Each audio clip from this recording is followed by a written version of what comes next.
We've been reading through the Old Testament book of Ruth for a couple of weeks, and today we reach the third of its 4 chapters.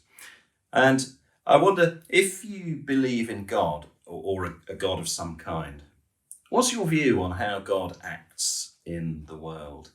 How does he or she or it work in the world? Some of us, I imagine, believe in a kind of clock-winding God.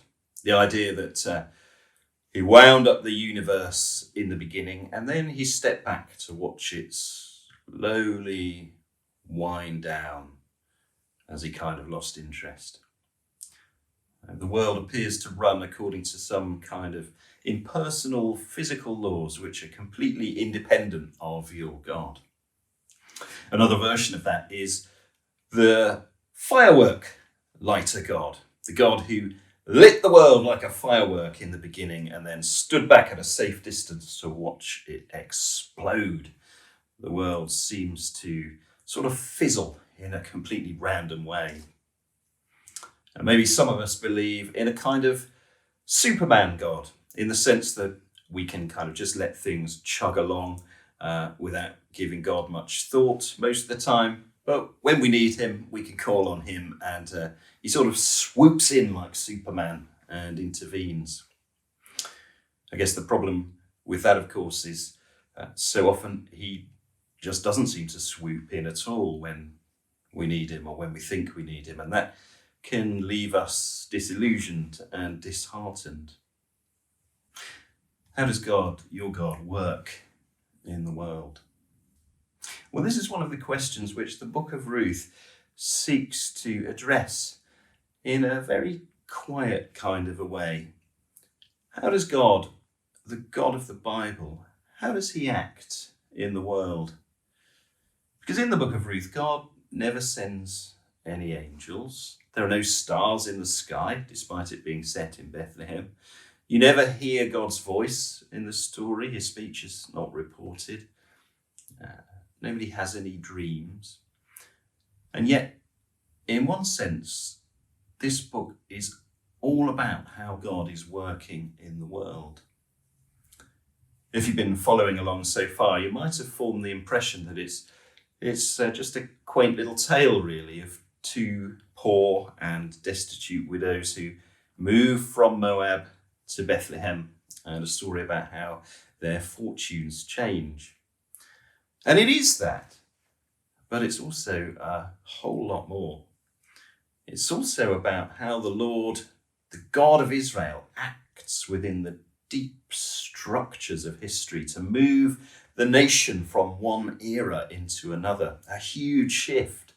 So we might talk about the Bronze Age giving way to the Iron Age as a major turning point in history, or of the analog age giving way to the digital age.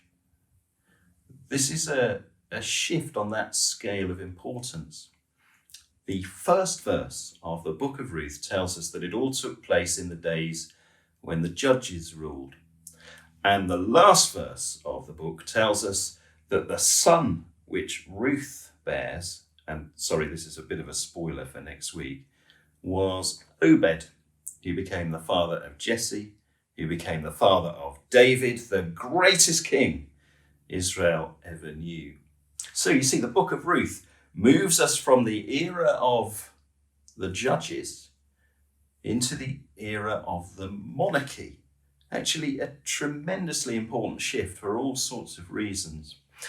And the book of Ruth shows us how God achieved that, how he works in the world. And yes, indeed, it is through 2 poor and destitute widows. And I want to trace that briefly this morning through 3 echoes that we find in chapter 3. 3 echoes in the chapter of things that have gone before. The chapter, like all of them, has 3 parts, and we'll look at 1 echo in each part. And so here's Kate with part 1 of chapter 3. One day, Ruth's mother-in-law Naomi said to her, "My daughter, I must find a home for you, where you will be provided for. Now, Boaz, with whose women you have worked, is a relative of ours. Tonight he will be winnowing barley on the threshing floor. Wash, put on perfume, and get dressed in your best clothes. Then go down to the threshing floor, but don't let him know you are there until he's finished eating and drinking. When he lies down, note the place where he is lying. Then go and uncover his feet and lie down. He will tell you what to do. I will do whatever you say, Ruth answered. So she went down to the threshing floor and did everything her mother-in-law told her to do. Well, we saw last week in chapter 2 how Ruth had been able to take barley from the field of a man called Boaz, gleaning the stalks that had been dropped by the harvesters. And we saw how Boaz had been kind to Ruth, how he'd treated her well. But the chapter ends a little bit ominously with the words, "So Ruth stayed close to the women of Boaz to glean until the barley and wheat harvests were finished, and she lived with her mother-in-law." Ominous, because look, the harvest season will soon be over. And how will they live then? So chapter 3 begins with Naomi thinking about Ruth, her daughter-in-law, and how she's going to fare. And she says to her one day, and maybe over their breakfast of roasted barley, the barley which won't last forever, she says, "My daughter, I must find a home for you where you will be well provided for." Well, this is the first echo, because back in chapter 1, when they were setting off from Moab to live in Bethlehem, Naomi had said to Ruth and to Orpah, her two daughters-in-law, who'd set off with her, she'd said, "Go back, don't come with me, stay in Moab, both of you." And at that point, she had prayed for them. And look at this, verse 9 of chapter 1. It's a prayer.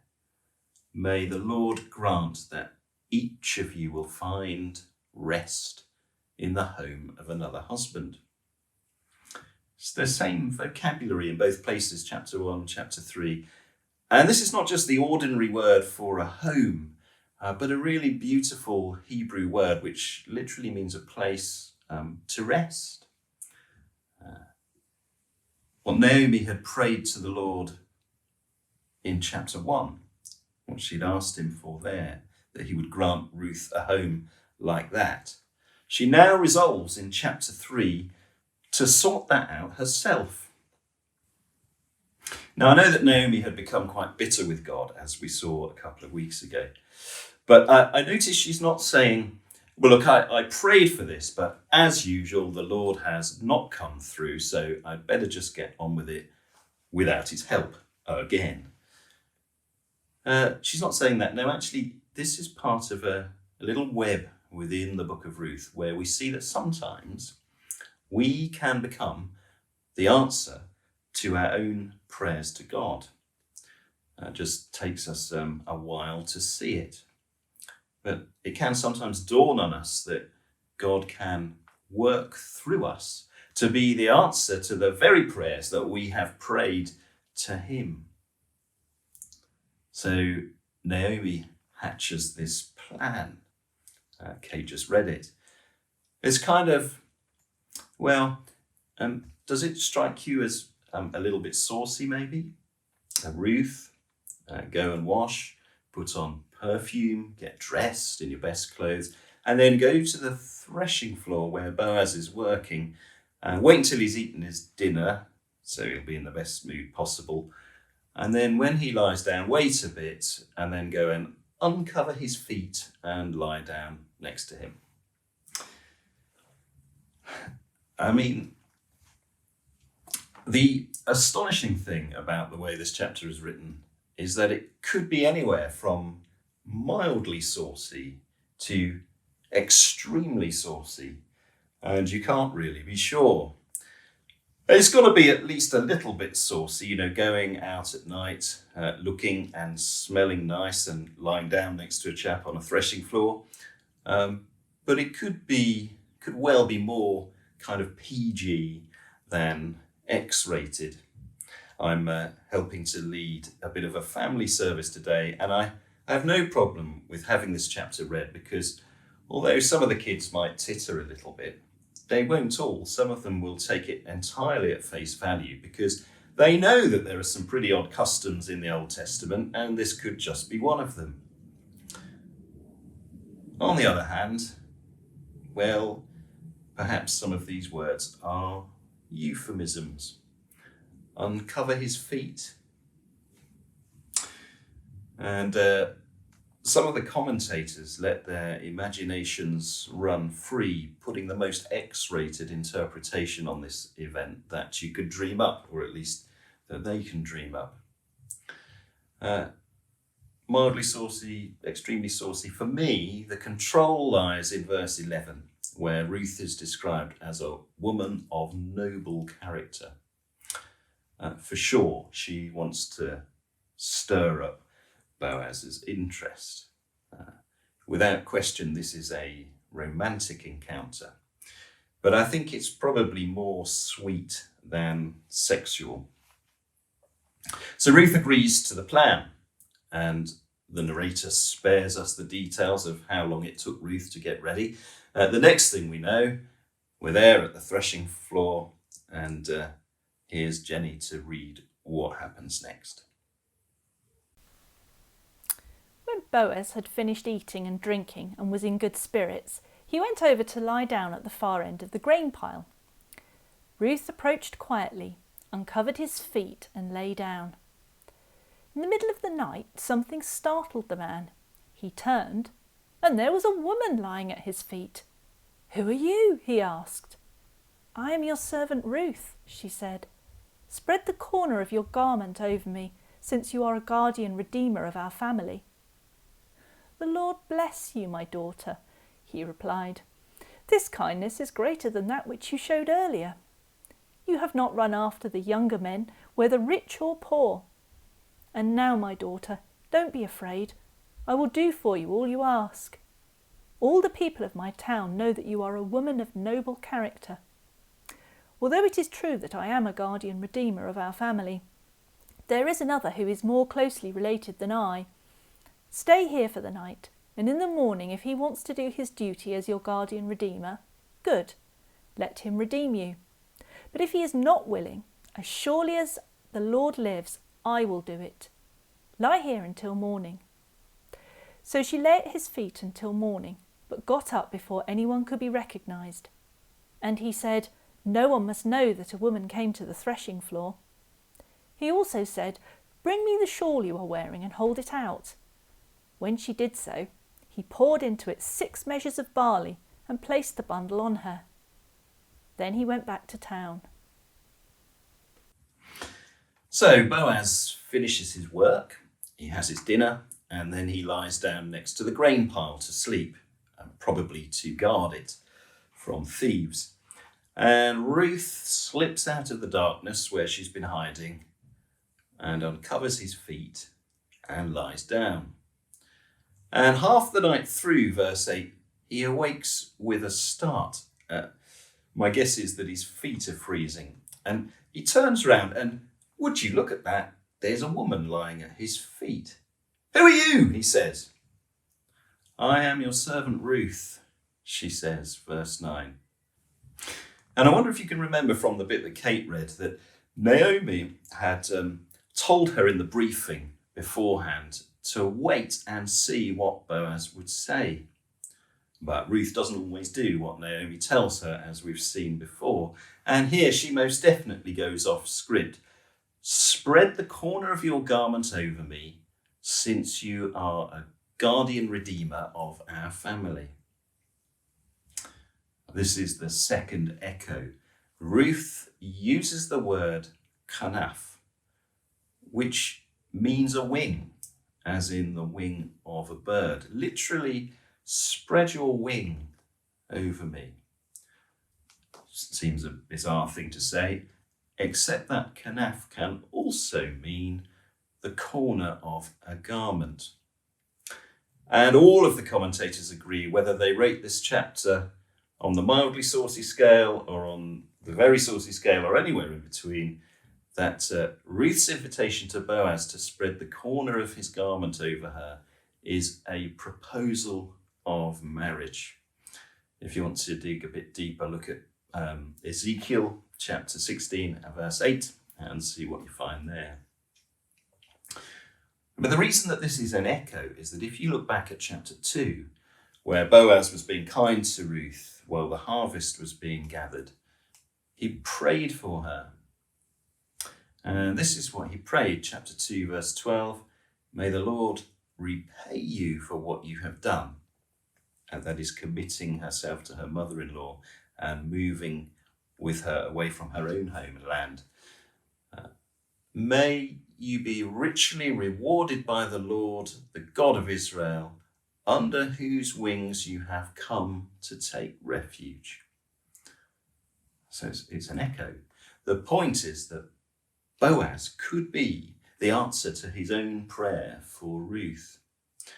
It's all very well praying these kind of lofty prayers for people, and you should, but you've got to be open to the possibility that God might ask you to be the answer to that prayer. Well, the reason Ruth so boldly asks Boaz for this is also in verse 9. "Spread the corner of your garment over me, since you are a guardian redeemer of our family." Now, this idea of a redeemer is obviously very important indeed, because between verses 9 and 13, the word comes up 7 times. And we need to get some kind of a grasp on what it is if we're going to follow this story. Well, I said I was going to help run a short family service today, and I thought I would make a little video for that to try to explain the idea of a redeemer, which I could show at that service. And it took quite a lot of effort, so if it's all right with you, I'll just put my feet up for a couple of minutes and I'll show you that video too.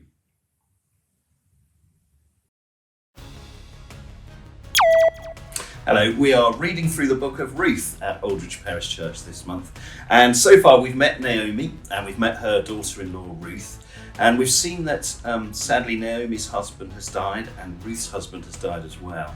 And we've seen Naomi and Ruth come to live in Bethlehem, which is Naomi's original home and the home of her ancestors. And we've reached chapter 3 this week, where these words appear quite a lot.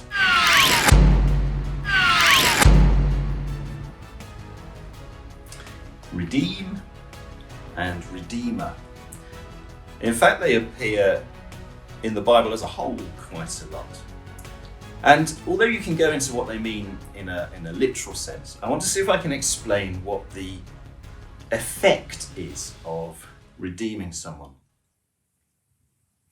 So imagine that you've got somebody standing in the rain, and the rain is supposed to symbolize God's blessing.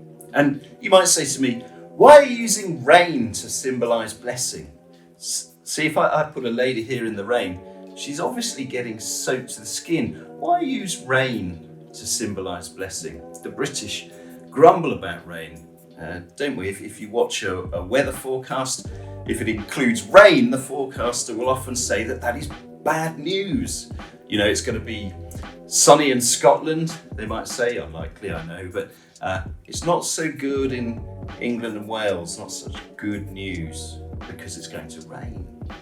And I really wish they wouldn't do that, because it's a good thing if it rains, as long as it doesn't turn into a dangerous flood.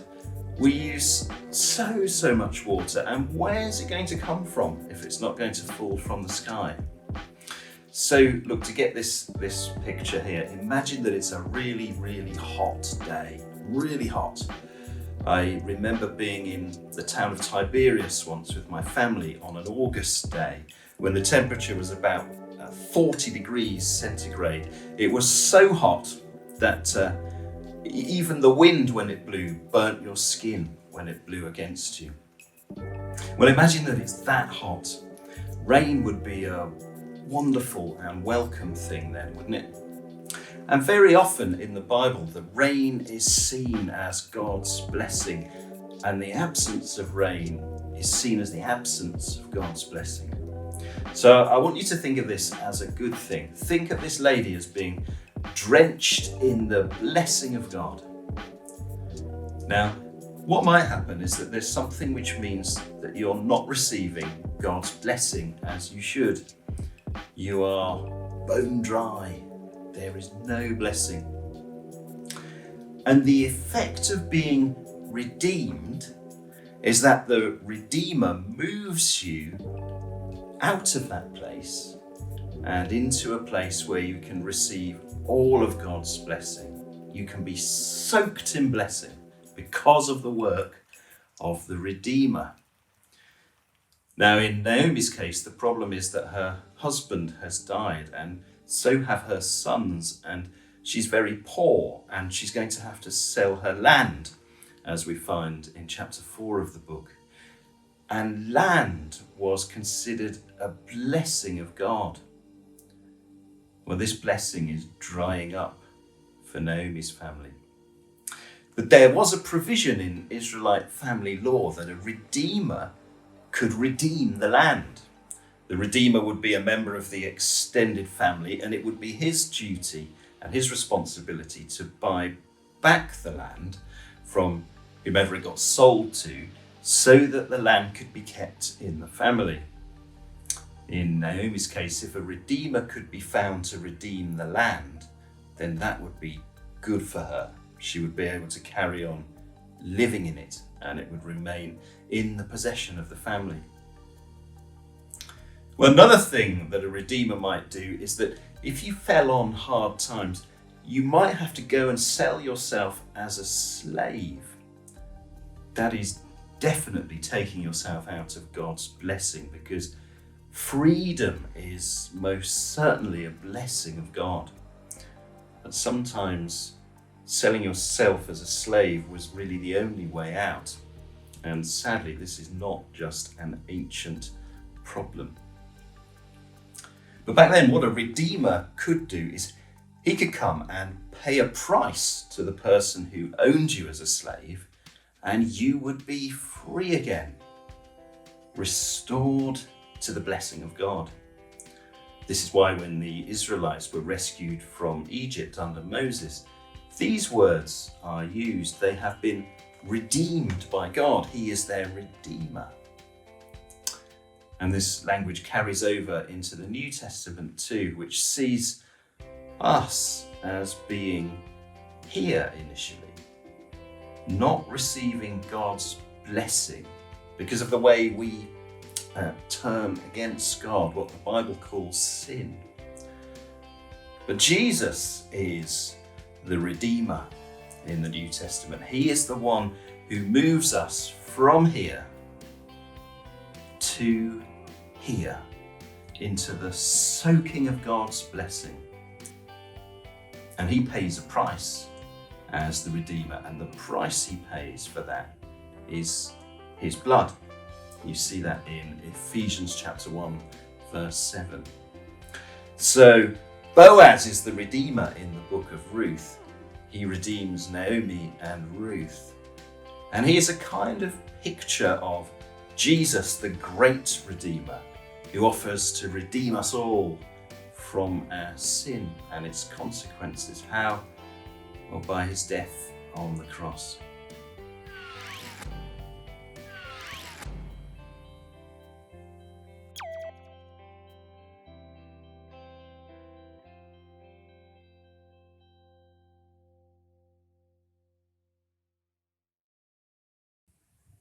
Well, so Ruth has asked Boaz to be her guardian redeemer, to bring her back into the place of God's blessing.